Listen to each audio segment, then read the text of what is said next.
hafatra eo tongotrao.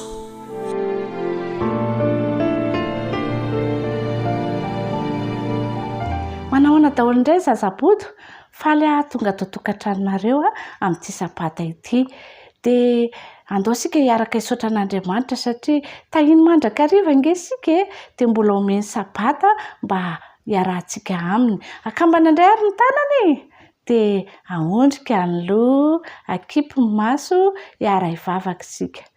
Jesosy zokinay misaotra anao indray izahay fa nomenao fitahiana amin'izao sabata masina izao. Misaotra anao ihany koa fa mbola afaka miaraka aminay ianao dia omeo fahendrena ny ankizy rehetra izay manaraka amin'ny fandaharana amin'ny anaran'i Jesosy. Amen. Tia ahy i Jesosy, izay ny lohatenin'ny lesintsika indray rakizy. Tia ahy i Jesosy. Dia tianao koa ne izy dia ny teny natao tsiako jery indray dia amin'ny Apokalipsy 4:1-10. Eno tsara indray nge fa hovakiako aloha. Ianao Andriamanitray no mendrika andray ny voninahitra sy ny haja ary ny hery. Averiko indray Ianao Andriamanitray no mendrika andray ny haja sy ny voninahitra ary ny hery. Andao ary hiaraka merina ary sika rehetra. Ianao Andriamanitray no mendrika andray ny voninahitra sy ny haja ary ny hery. Bravo! Te hanaraka ny tantara ve nareo? Tsara be indray nge ty tantara natokana ho anareo anio ity dia mahazo toerana indray ary hanaraka an'izay tantara izay isika.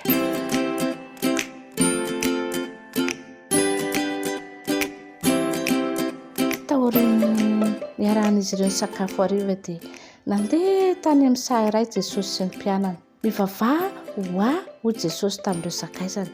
Avy eo dia miataka kely izy mba hivavaka. Fantany mantsy fa tsy ho ela dia ho faty izy. Raiko hoy izy mivavaka. Tsy te hijaly nefa raha izay ny sitraka dia ekeko izany. Naniraka anjely iray Andriamanitra mba hampahiran'i Jesosy tamin'ny teny fampahirizana feno fanantenana. Rehefa niverina teo amin'ireo sakaizany anefa Jesosy dia nahita azy ireo natory tamin'ny fotoana nilany azy ireo indrindra tamin'ny sasakalina indro nisy mpitondra fivavahana jiosy tonga. Niaraka tamin'ny miaramila mba hisambotra an'i Jesosy sy hitondra azy any am-pisorona be. Nanaraka azy ireo avy ato aoriany Petera. Niditra moramora tao an-kianja izy ary nipetraka teo akaikin'ny afo no velomin'ny mpiambina. Hoy ny ankizy vavy iray izay nahita azy teo, anankiray amin'ireo mpanaraka an'i Jesosy io. Sady notondroiny Petera, nahatahotra Petera. Raha vehivavy tsy fantatro izy, hoy izy namaly. Vetivety foana rehefa afaka izany dia nisy lehilahy nandinika azy mafy ka nanao hoe, ianao koa mba namany ireny? Fa nizingizin'ny Petera hoe tsy mba namany noho ny avy eo nisy lehilahy hafa nandinika tsara ny endriny nanao hoe ile io momba azy marina tokoa. Tsy fantatro izay lazanao ho Petera namaly mafy. Eny Jesosy anefa izany rehetra izany. Nitodika nijery amin'ny Petera Jesosy tamin'ny endriny feno alahelo. Nivaraontsany Petera, menatra loatra izy. Nivoaka Petera ary nitomany mafy indrindra. Notapenan'ireo mpiambina ny mason'i Jesosy. Ny iray nikapoka azy ary ny iray hafa niantsoantso mafy hoe, mamina ny iza moa no namely anao? Niangona ireo mpitarika jiosy. Raha ianao no Kristy, lazao aminay hoy izy ireo tamin'i Jesosy fa namaly azy ireo Jesosy fa hatramin'izao ny zanak'olona dia nipetraka eo an-tanakavanan'Andriamanitra. Tezitra sady nivoaramena ny endrik'ireo mpitarika. Te hamono an'i Jesosy izy ireo. Nihevitra izy ireo fa izany ny mendrika izay milaza ny tenan'Andriamanitra kanefa tsy maintsy mahazo lalana amin'ny Pilato mpanjakan'ny Romanina. Nentin'ireo mpitarika jiosy teo amin'ny Pilato Jesosy. Tsy nino laingany hampanganan'i Jesosy anefa Pilato. Saingy natahotra ireo mpitarika jiosy ireto. Farany navelany natao araka izay nangatahany jiosy Jesosy, ento izy hoy ny baikony. Niapakanjona azy lamba-jaka ireo miaramila. mandrandrana satroka tsilo izy ireo ary nasatro ny teo amin'ny lohany nandohalika teo anatreny izy ireo ka mody nanome voninahitra azy ary nororany avy eo. Tsy namaly anefa Jesosy, ory ny fony kanefa tsy tezitra tamin'ireo mpitarika Jesosy ireo miaramila ireo izy, navela ny heriko izy ireo satria tiany izy ireo ho faty ho an'ny olona mampahory azy Jesosy, ho faty ho aso ho anao Jesosy.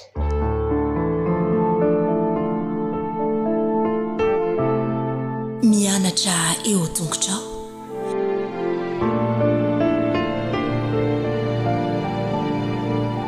Manaona daholo itsika rakizy namako, mino aho fa fifaliana ho anao indray ny miaraka amiko amin'ity sabata ity, hiaraka eto amerina ny lohahevitra faraika amby folo isika, izay manao hoe ary iza aiza ny sivy, ary aiza ny sivy. Arak'izany tantara izany dia misy tantaran'olona ato anatin'ny tantarantsika, kanefa dia mampianatra antsika rakizy izany tantara izany hoe tokony akoko eo amin'Andriamanitra mandrakariva isika manoloana ny soa rehetra izay ataony antsika. Toy izao ara ny tsianjery izay hitantsika ao amin'ny Salamo 1:7 andininy 2:7. Salamo 1:7 andininy 2:7 manao hoe misaora ny Jehova ary fanaiko ary aza misy adonoinao ny fitahiany rehetra izay mamela ny eloko rehetra sy izay manasitrana ny aretinao rehetra. Dia Jesosy ene hitany ankizy kely rehetra ho tafalatsaka ao am-ponareo ane izany teny mahafinaritra ao amin'ny Salamo 1:7 andininy 2 izany rakizy. Dia ndao anaraka ny tantara ary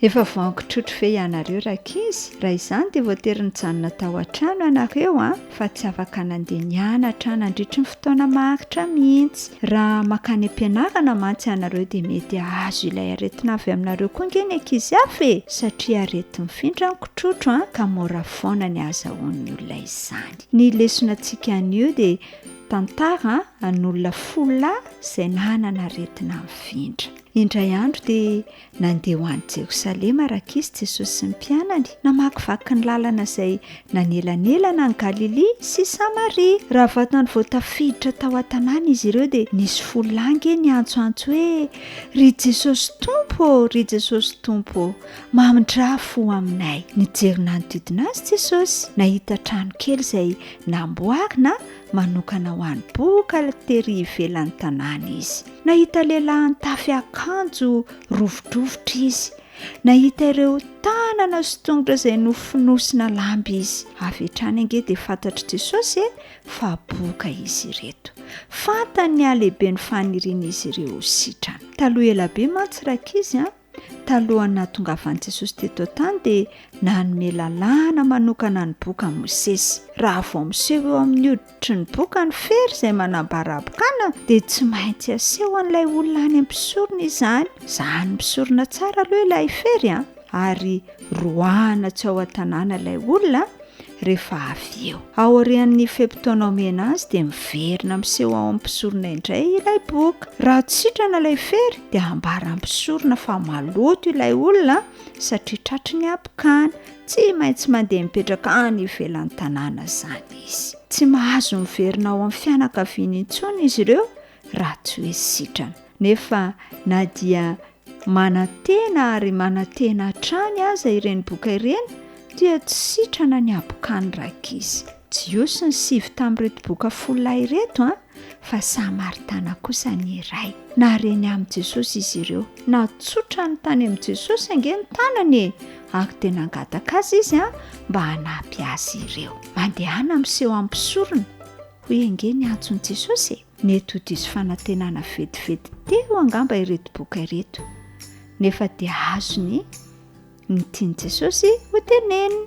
Fantany ny antony izay nandrahan'i Jesosy azy ireo iseho any am-pisorona.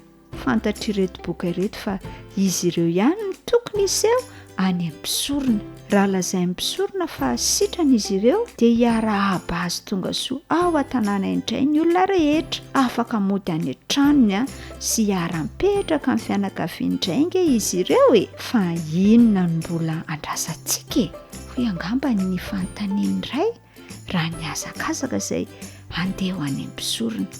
Tena mpiazaka zana dia nanjaka sitrana ange ny tanany sy ny tongony, tsy nisy ferintsony, tena sitran'izy ireo rakizy. Tahaka ny fahamailak'ilay Samaritana ho tonga any am-pisorona miaraka tamin'ireo namany no nijanonany. Nitodika izy dia niazakazaka miverina nakany amin'i Jesosy. Sady nidera no nisaotra an'Andriamanitra ny akohoka teo an-tongotry Jesosy rakizy ity lehilahy ity. Misaotra Tompo, misaotra Tompo.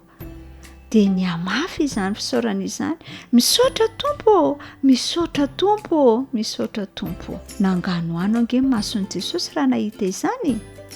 Vitsomonja tamin'ireo olona izay nampiany mantsy no tena mba nahay nankasitraka azy. Nijery ny lalana niazakazahany ireto jiosivy niriotra ho any amin'izay alehany rakizy. Tsy efa voadio avokoa fa izy folay, fa aizany sivy. Hoy ange fanontaniany Jesosy dia nitodika tany amin'ilay Samaritana ange Jesosy ka niteny hoe mitsangana, mandehana, ny finoanao no nahavonjy ianao. Fifaliana no nameny fon'ilay lehilahy tamin'izay fotoan'izay tamin'ny fofony fankasitrahana no nivavahany tamin'Andriamanitra rakizy.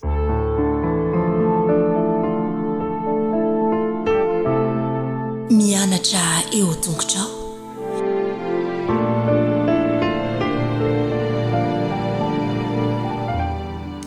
Manahoana daholo indray sika tanora zandriny. Hiaraka eto indray tsika ao anatin'ny fotoana fohy hamerina ny lesona faharaiky ambin'ny folo.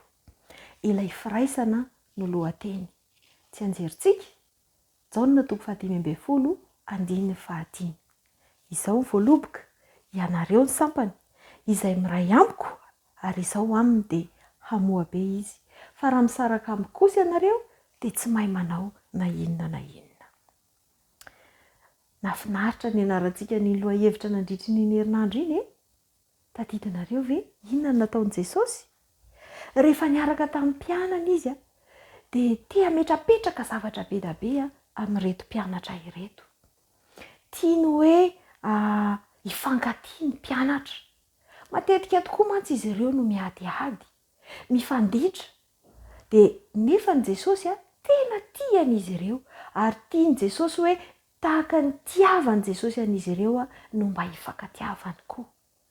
Dia nitady hevitra Jesosy inona ny atao mba hahatonga an'ireto mpianatra reto hifankatia ary tsy izy ireo ihany fa mitohy hatramintsika amin'izao fotoana izao. Dia naka ohatra Jesosy dia ny ohatra ny voaloboka izany. Hozy Jesosy mantsy amin'ny mpianatra hoe izany tena voaloboka ary ny raiko no mpanamboatra. Tsy mba azo mijoalajoala no nalain'i Jesosy ohatra ny tenany fa ilay voaloboka mila fanohanana izay mila tsatokazo. Tiany Jesosy ampianarina ihany koa fa amin'ny maha-olombelona azy dia mila fanohanana ihany koa izy dia ilay Andriamanitra iray izay manohana sy manampy azy izany. Noraisin'i Jesosy koa ilay voaloboka mba ohatra amin'ny fifandraisana aminy. Zaho hozy Jesosy ny tena voaloboka fa raha maray amiko ianareo, raha mitoetra ao aminahy ianareo dia hamoa be ianareo. Hamoa ahoana moa izany? Raha mifandray tsara amin'ny Jesosy isika ry tanora namako dia handray ny fanahy masina isika ka ilay toetra ny Jesosy no ho lasa toetra antsika. Araka ny voalazan'ny Galatiana dia ho lasa hamoa be ny voan'ny fanahy masina isika, izany hoe ho be fitiavana, ho maharo-po, tia famindram-po, maro ireo norazaina ao anatin'izay hoe vokatry ny fanahy izay. Kanefa tsy tanteraka izany raha tsy mifandray amin'ny Jesosy isika.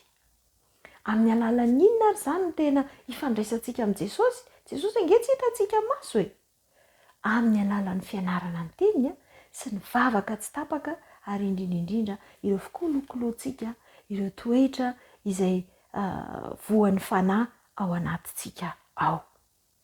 Jesosy nefa dia nilaza hoe tsy hoe manao ezaka mafy be nareo ka nareo manao zay ahatonga nareo amo, fa ozy izy fotsiny Jesosy hoe tomoera amiko, tomoera amiko ozy izy, fa raha tsy misaraka amiko ianareo dia tena avokatra be. Ary raha ohatra ka mahamoy ianao dia vao maika karakarainy ray dia ataony mamoy bebe kokoa hatrany.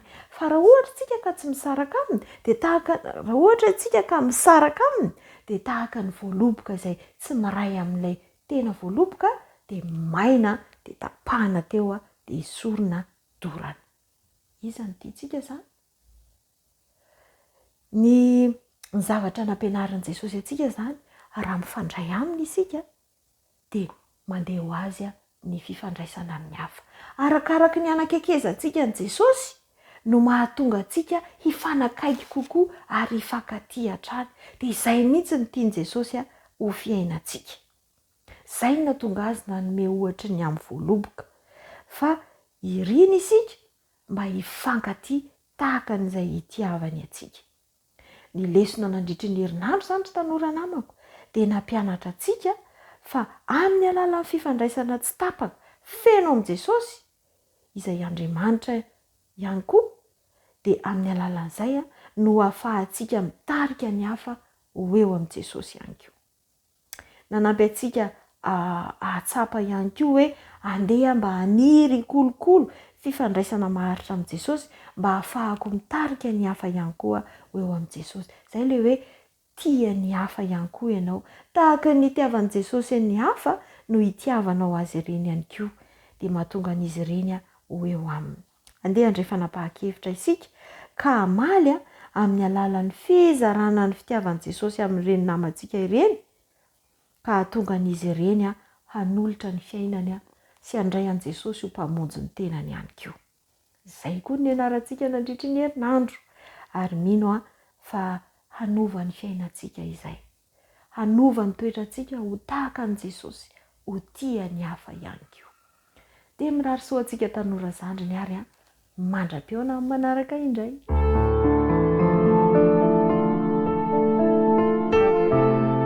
Mianatra eo tongotrao.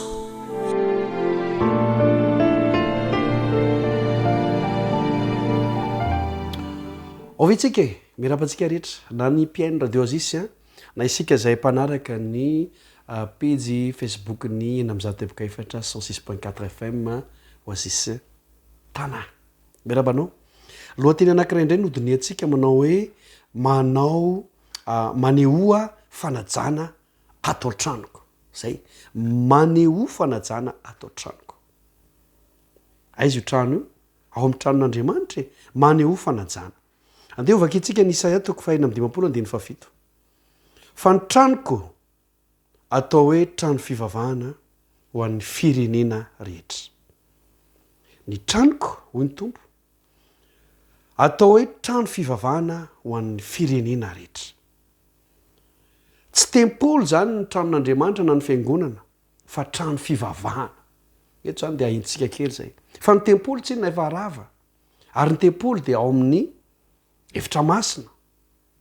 Ary ny tempolo aza dia mbola isika ihany koa tempolo ny fanahy masina isika. Tsy misy tempolo intsony zany. Fa inona ny misy? Trano fivavahana. Irarina zany mba tsy handiso an'izay voasoratra zay tsika hoe trano fivavahana io, na hoe trano fiangonana io, fa tsy hoe tempolo akory.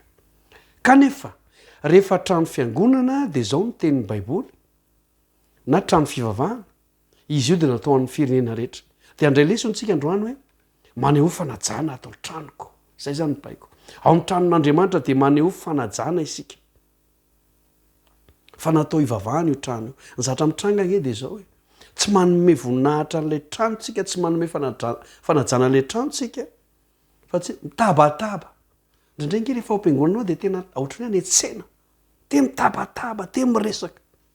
Ary ho an'ny tanora dia indraindray, eny tsy ny tanora ihany, misy resaka tsy mampandroso akory resahana. Roviana re, mba tena anginany ao am-piangonanao, aneo fanajana, ao amin'ny trano fivavahanao. Ajao zany. ka rehefa miditra o am'le trano fivavahany ianao manaja na ny akanjo anaovanao raha mba mihaja mba manaja fa ndraindray nge akanjo fanao amin'ny andavanandro no entin'ny sasany makany am-piangonany aoka ho atsaitsika ny tranon'andriamanitra ndraindray nge ny fitafy misy fitafy tena tsy mety mihitsy hoentina any amin'ny tranon'andriamanitra tsy manaja ireny andeha hivavaka ianao andeha hiangony ianao iny ho any amin'ny tranon'andriamanitra ianao iny inona ny akanjo manome voninahitra an'andriamanitra mba ho fanajana an'ilay trano apitako amintsika rehetra zany indrindra ho an'ny tanora namana mba ataovy akanjo manome voninahitra an'andriamanitra raha lehilahy ianao dia mba asotrio ny lobaka e ndraindray sarotra amintsika tanora zany ary za tao anatin'izany mihitsy taloha sarotra amiko zany manao lobaka misitrika fa ho fanajana an'ilay trano asotrio ny lobaka ao andavanandro nge anao afaka tsy manao lobaka misitrika fa rehefa tonga kosa ny sabata dia mba asotrio ny lobaka ao aza manao jiny ianao fa mba le efa anaovanao isan'andro zany fa mitindra mitorak'teo any antranon'andriamanitra ianao mba akanjo mihaja maneho fanajana ao an-tranon'andriamanitra dia toy zany koa ny vehivavy aoka mba andiny tena isika efa mijery fitaratra ela be eo a dia nijerena ela be eo dia zao manome voninahitra n'andriamanitra ve ty fa ndray tsika mijery fitaratra ela be eo fa tsy vo mety tsy manome voninahitra n'andriamanitra ilay akanjo sabi mandray lesona ary tsika ny amin'izany maneho fanajana ao an-tranon'andriamanitra toy zay fotoanantsika ny rahana tamin'ny fifaliana ilay franco ho manaraka indray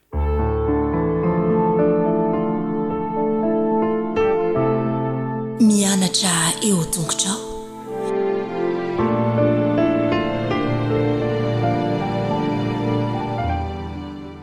ry mpiara-mianatra namana isany mandeha ny fotoana lesona faraka ambiny folo sahatsika izao ampifaliana mandrakariva no iarahantsika miara-mianatra ny tenin'andriamanitra ny lohateny izay iarahantsika manana moa androany hoe inona moa no mbola azo natao ka tsy efa nataoko mialohany andiniantsika izany dia andaontsika hiaraka hivavaka andriamanitra rainay any an-danitro velom-pisaorana anao zahay amin'ny ity sabata maraina ity afaka hiaraka andinika amerina ny teninao amerina lesona izahay amparotsay temponay tompo ny fanena masina ary aoko izay mba vita fihavanana aminao ka esorina avokoa reo tsy fahatanterahana rehetra zay vitanay teo anatrehanao andriamanitra mitahianay mitahizo ampiara-mianatra miaraka amiko izao dia tomoera temponay fa nivavaka tononona sengatananony amin'ny nara Jesosy reriany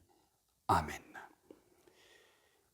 miarabantsika rehetrarehetra ary ny fahasoavan'ny tompo ny fiadanana ny ho anao sy ny ankohonanao inona moa ny mbola azo natao ka tsy efa nataoko ny andinina tao tadidina dia amin'ny filazantsarany zao na toko fahavalambin'ny folo andiny mafita amin'ny telopolo zay manao hoe hoy Pilato taminy mpanjaka ary va ianao Jesosy namaly hoe voalazanao fa mpanjaka aho izao no nahaterahako ary izao no niaviko amin'izao tontolo izao dia ny anambarany marina izay rehetra avy amin'ny marina dia mihaino ny feoko ry mpiara-mianatra namanisany taona vitsivitsy lasa nazay dia misy tantarana ankizy anankiray izay nahaliana tokoa zazalahy kely anankiray natsoina hoe Deny no ifantony tantara ka mboty notezay ny fianakaviana nandrindry ny vanim-potoana antenantenany zany tovolahy izany zatra ny tsikaritra dia zao nankahala tanteraka ny mpanjaka teo amin'ny fireneny Deny satria rehefa narary ny ray aman-dreniny dia nety miaramila ny mpanjaka izy miala tao tanàna ary tsy nahita ireo ray aman-dreniny ireo intsony izy taty aoriana efa ela be dia voafantany fa ny antony nanasarany mpanjaka azy sy ireo mpiaraka dita aminy dia mba tsy ahazo ny sisa zay vela tamin'izany fotoana izany ny arety ny pezita zay nafaty olona betsaka ary tao anatin'izany ny ray aman-dreniny nanaisitra ny fankalany taom-pony Denina nomboka teo amin'ny fotoana io zay nikolokoloana nandritra ny taona maro teo amin'ny androm-piainana ny fahamarinana momba ny mpanjaka ary izay rehetra nataon'ny mpanjaka teo voafantany fa hay fitiavana azy sy re vahoaka zay niaraka taminazy tamin'ny fotoana io. Ry mpiara-mianatra namana, misy toe-javatra zay tsy takatrao eo amin'ny fitantanan'Andriamanitra antsika tsiraray avy. Tadio tsara averitsika ny mandeha fa misy fahavalo amperinasa eto amin'ity izao tontolo izao ity, ary Kristy dia milaza hoe andrina zao tontolo izao io fahavalo io. Jesosy anefa no tena mpanjaka. Jesosy la efa nandresy ho antsika, ary ao amin'i Jesosy dia azontsika atao ny manantena famonjena. Satana, araka ny voalaza ny Baiboly ao amin'ny Apokalipsy 2:20 dia izao no ilazana soratra masina ny devoly ilay mpamitaka izao tontolo izao. Ny devoly ilay mpanendrikendrika sy mpiapangan'Andriamanitra sy ny vahoakany. Ny devoly dia voalaza fa izy lay andrina santoko izao tontolo izao. So nefa na izany aza, na dia atao hoe mpamitaka aza Satana, mpanendrikendrika, dia nafinaritra le andina ataontsika ho tadidina fa tonga teto amin'izao tontolo izao ity Jesosy mba hanambara ny marina, tonga teto amin'izao tontolo izao ity Jesosy mba hamonjy anao. Teo amin'ny hazo fijaliana no nanehoan'Andriamanitra ny farantampony zany fitiavan'Andriamanitra sy ny fahamarinana tia napetraka zany, ary teo amin'ny hazo fijaliana no nahariarin'Andriamanitra ny fitaky Satana tamin'ny fanendrikendriana azy. Ary ny fahatelo, teo amin'ny hazo fijaliana dia tiana nilaza amintsika fa oravaina amin'ny farany, oravain Jesosy ny fanjakany devoly, ary tsika efa malala fa efa kely sisa ny androny. Ry mpiara-mianatra namana isany, na inona nataon'ny Satana amin'ny farany, dia izao no ampahirizantsika, fahavalo efa resy Satana. Koa satria fahavalo efa resy Satana, dia ny fitakina isan'andro ny fandresen'i Kristy ho antenantsika no vahaolana tokony ho antsika ankehitriny. Io ny tokony ho antony, io ny tokony matimatesantsika isan'andro ka mba hatonga antsika mitaky isan'andro ny fandresen'i Kristy, mba hananantsika ihany koa fandresena amin'ny farany. Ry mpiara-mianatra namana, araka ny voalaza filazana amin'ny epistily voalohany Satanjanao 4:7, efa hitantsika tamin'ny lasa moa zany, ozy izao no nisehoany zanak'Andriamanitra dia niandrava ny asan'ny devoly. Andrava ny asan'ny devoly, ny antony nisehoany Kristy, kanefa mandalo dingana roa vao tena resy tanteraka ilay fahavalo. Misy dingana roa ataon'Andriamanitra mba andresena tanteraka ilay fahavalo, andresena Satana. Ny voalohany, ny dingana voalohany efa no tanteran'Andriamanitra dia ny hazo fijaliana. Ny hazo fijaliana tokoa mantsy no nentin'i Kristy nampianjaanja ny fitaky Satana izay nanendrikendreny an'Andriamanitra. Ary ny faharoa, molo tanteran'Andriamanitra, oravahan'Andriamanitra Satana sy ny fanjakany any amparany. Ry mpiara-mitinika namana, izao no fanambarana zay ampetraka ny soratra masina ao amin'ny Romanina. Io mpiandrasana an'izany dia izao no voalazan'ny Paoly ao amin'ny Romanina 3 ka ny 7 sy ny manaraka hatramin'ny 9. Fa samy efa nanota izy rehetra ka tsy manana ny voninahitra avy amin'Andriamanitra. Laza ny apôstôly Paoly fa samy efa nanota izy rehetra, nefa ito ny mahafinaritra, hamarinana maimaim-poana amin'ny fahasoavana izy noho ny fanavotana zay ao amin'i Kristy Jesosy. Izao sy anao, raha toka manaiky an' Jesosy ho tompo sy mpamonjy, dia hamarinana maimaim-poana isika, na dia samy efa nanota teo anatrehan'Andriamanitra azy. Izao izay nosehoan'Andriamanitra tamin'ny rany ho fanavotana amin'ny finoana, hanehoana ny fahamarinana amin'ny tsy nahamalin'Andriamanitra ny fahotana lasa tamin'ny nandeferany, mba hanehoana ny fahamarinana ankehitriny, mba ho marina izy sady hamarinana anamarina izay manana finoana an' Jesosy. Tsy vitany hoe marina fotsiny Andriamanitra, fa vonina ihany koa izy hanamarina antsika tsiraray avy. Ry mpiara-midinika namana, azonao atao ny miantoraka eo amin'andriamanitra eo am'kristy ankehitriny zao ny voalaza indray ao amin'ny romanina toko 5 ka ny 19 zao ny voalazany fa andriamanitra mampiseho ny fitiavany antsika andriamanitra mampiseho ny fitiavany antsika ry mpiara-mianatra namana efa tsapanao ve ny fitiavan'andriamanitra anao zay naseho teo amin'ny fiainanao fa andriamanitra mampiseho ny fitiavany antsika fa fonombolam-panota isika dia maty hamonjy atsika kristy zany ny fitiavan'andriamanitra mahafinaritra fa izany no fomba anehoan'andriamanitra ny fitiavany antsika tsiray avy ambaralay fahavalo ho tsy tena marina sy be fitiavan'andriamanitra kanefa teo amin'ny azo fijaliana dia naseho n'andriamanitra ny fanehoana farantampo ny fahamarinan'andriamanitra sy ny fitiavany ary teo amin'ny hafatesan'i Jesosy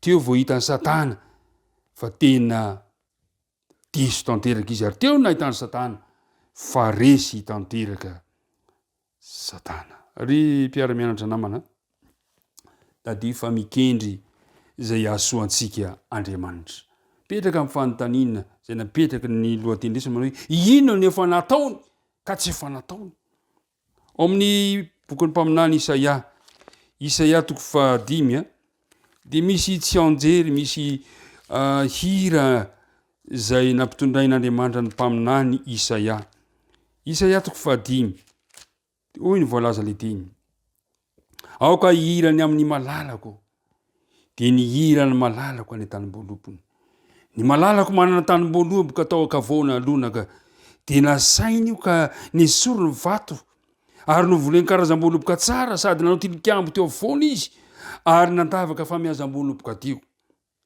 karakarainy tsara ny tanimboly natao zay azo natao ny esorona ny vato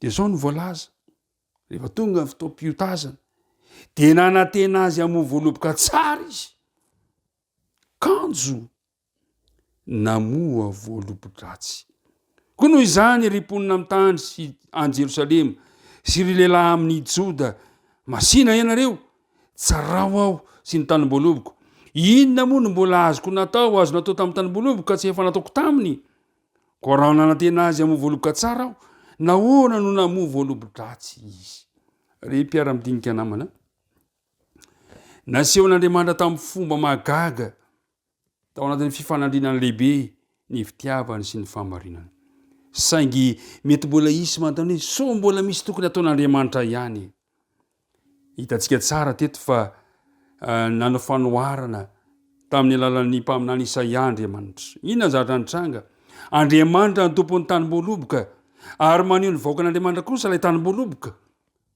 ary nikarakara mihitsy Andriamanitra mba hahatonga ilay tanimboaloboka amo voaloboka tsara ity voaloboka zay novoleny kanjo namoa voalobodratsy izy ry mpiara-midinika namana Andriamanitra mihitsy nefa eto no nandray fitenenana manao hoe manasan'ny olona rehetra aho mba hitsara mba hampafantatra anareo hoe efa mba nikarakara efa nanao zay azoko natao kanefa voaloboka ratsy no hitako ankehitriny ry mpiara-midinika namana notoizy an Jesosy izany fanoharana izany ao amin'ny filazantsara ny Matthieu toko 2 notoizy an Jesosy le fanoharana ka tiany ampafantatra anao fa efa ataon'Andriamanitra avokoa ny fomba rehetra mba hahatonga antsika ho vonjena efa nataon'Andriamanitra avokoa ny fomba rehetra mba hahatonga antsika hamovoa tsara eo amin'ny fiainantsika amin'ny maha-kristianina antsika zao nefa zatra nitranga ao amin'ny filazantsara Matthieu toko 2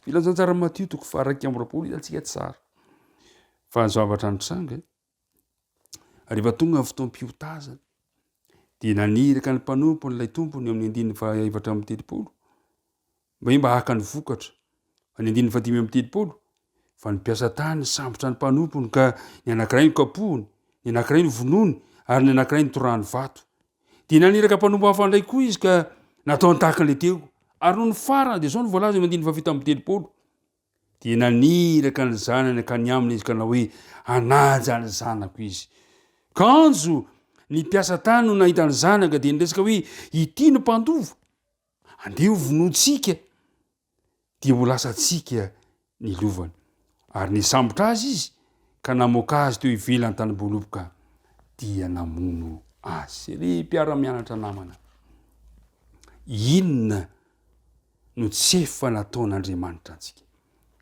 Efa nataon'Andriamanitra avokoa ny zavatra rehetra. Kanjo izy novonono lay zanaka ka nilazaina manao hoe ity ny mpandova, andeha ho vonoantsika izy de ho lasantsika ny lovany. De nisambotra azy izy ka namoaka azy tany ivelany tanyboloboka de namono azy. Inona no mbola azon'Andriamanitra atao ankoatran'izany? Teo amin'ny azo fijaliana no faratapo ny fitiavan'Andriamanitra, fa toy izao ny tiavan'Andriamanitra izao tontolo izao, nomeny zanalay tokana mba tsy ho very zay rehetra mino azy. Voapirofo teo amin'ny azo fijaliana ary fa nataon'Andriamanitra avokoa zay azo natao mba handresena sy hamongorana ny ratsy. Teo amin'ny azo fijaliana tokoa mantsy de tena niaritra ny fijaliana tanteraka le Andriamanitra vokatry ny fahotako, vokatry ny fahotanao. Ry mpiara-mianatra namana, moa ve tsy mba voadona ny fonao ny amin'izany fitiavan'Andriamanitra izany? Inona ary no tokony no ataonao amanoloana zany efa nataon'Andriamanitra izany? Fa ny zavatra nisy de tena voapirofo fa marina Andriamanitra teo amin'ny toe-javatra rehetra. Andehany eo jerentsika ny voalazan'ny Apokalipsy 5:10. Apokalipsy 5:10 Apokalipsy 5:10 ka ny andininy 7. Zao ny voalazan'le teny. Apokalipsy 5:10 ka ny andininy 7. Ary mihira ny fihiran'i Mosesy mpanompon'Andriamanitra sy ny fihiran'ny zanak'ondry izy ka nanao hoe: lehibe sy matalanjona ny asanao Tompo Andriamanitra jetoa, mahitsy sy marina ny lalanao ry mpanjaka mandrakizay. Zany no hira hika nataon'le voavonjy.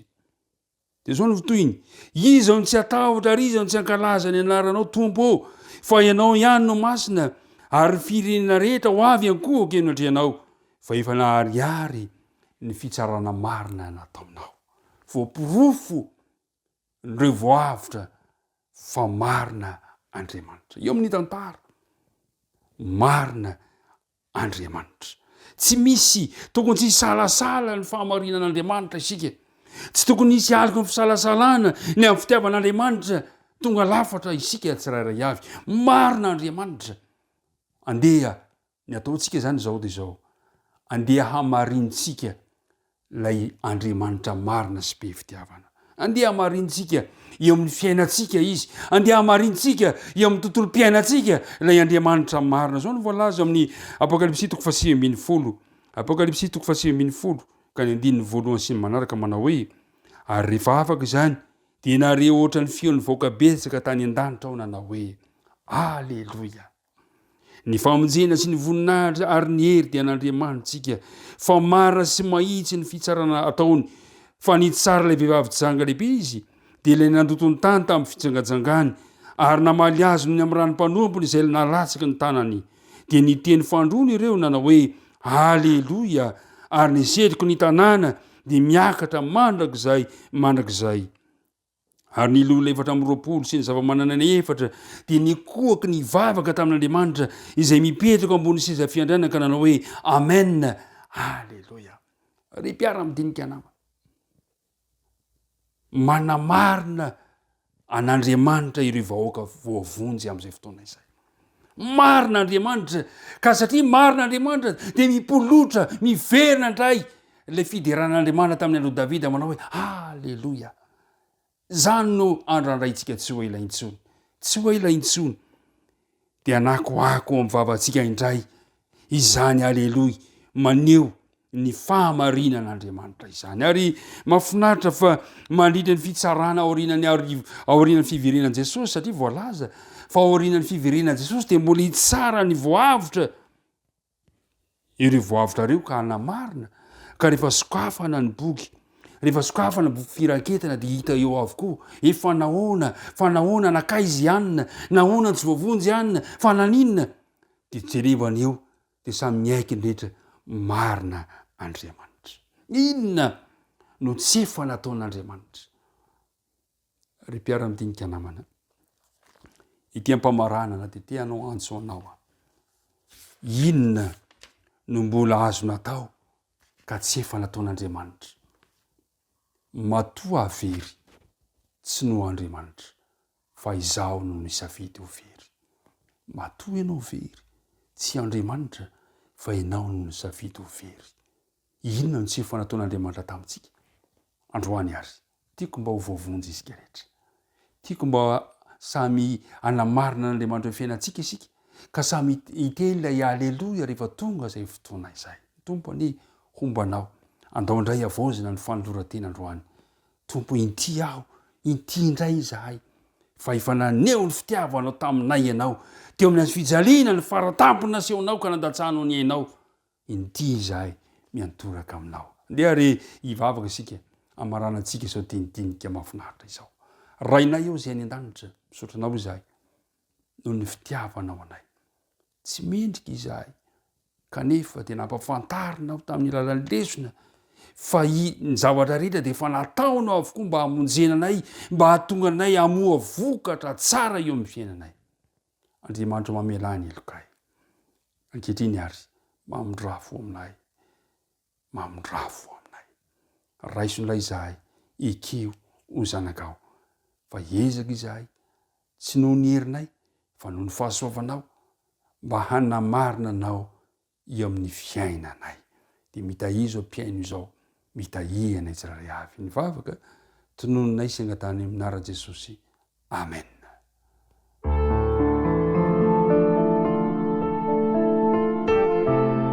Mianatra eo tongotrao.